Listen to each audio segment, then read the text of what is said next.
हादसाती तौर पर वजीर बने हुए हैं, जैसे मरियम औरंगजेब साहबा, जिनका टोटल काम यह था कि वो हमारी बाजी का बैग पकड़ती, उनकी लिपस्टिक का ख्याल रखती हमारी बाजी की, उनके कपड़े और जूतों की मैचिंग सुबह चेक करती।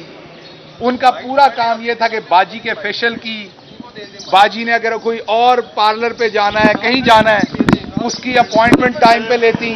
शोर ना करें यार, इंपॉर्टेंट बात हो रही है। ठीक है।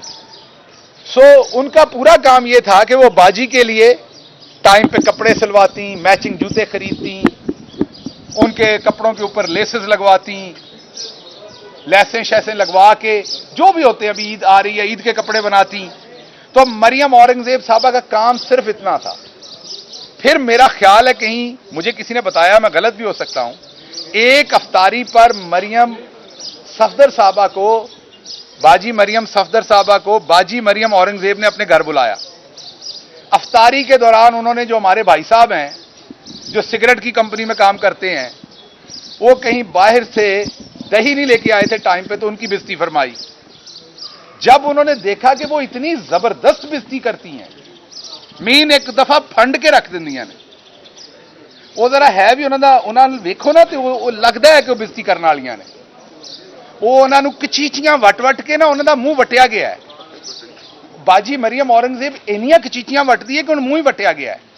सो जब बाजी मरियम सफदर ने देखा कि इतनी बेहतरीन बदतमीजी करती हैं, तो उन्होंने उन्हें वजीर बना दिया। अब मरियम औरंगजेब साहबा को यह नहीं पता कि आप अपना सियासी कद देखें, अब बातें देखें, क्या सियासी पिद्दी, क्या पिद्दी का शोरबा। आप अपना कद देखें और आप बातें देखें। आप कह रहे हैं आप सुप्रीम कोर्ट के चीफ जस्टिस का फैसला नहीं मानेगी।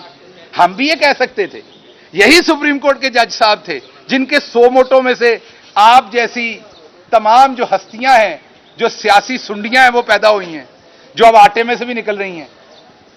सो हमने तो नहीं कहा था कि ये 100 मोटो जो लिया गया था उससे हमारी हुकूमत खत्म हुई थी, हम ये फैसला नहीं मानते। हमने भी उसी अदालत में मौजूद था, हमने भी उस अदालत में दुहाई दी थी कि फुल बेंच बनाएं, फुल कोर्ट बेंच बनाएं। हमारे वकीलों ने भी जंजीर खटखटाई थी कि फुल बेंच बनाएं, नहीं बना था। हमारे लीडर ने तो चुप करके डायरी उठाई, गाड़ी में बैठे घर को चलते बने।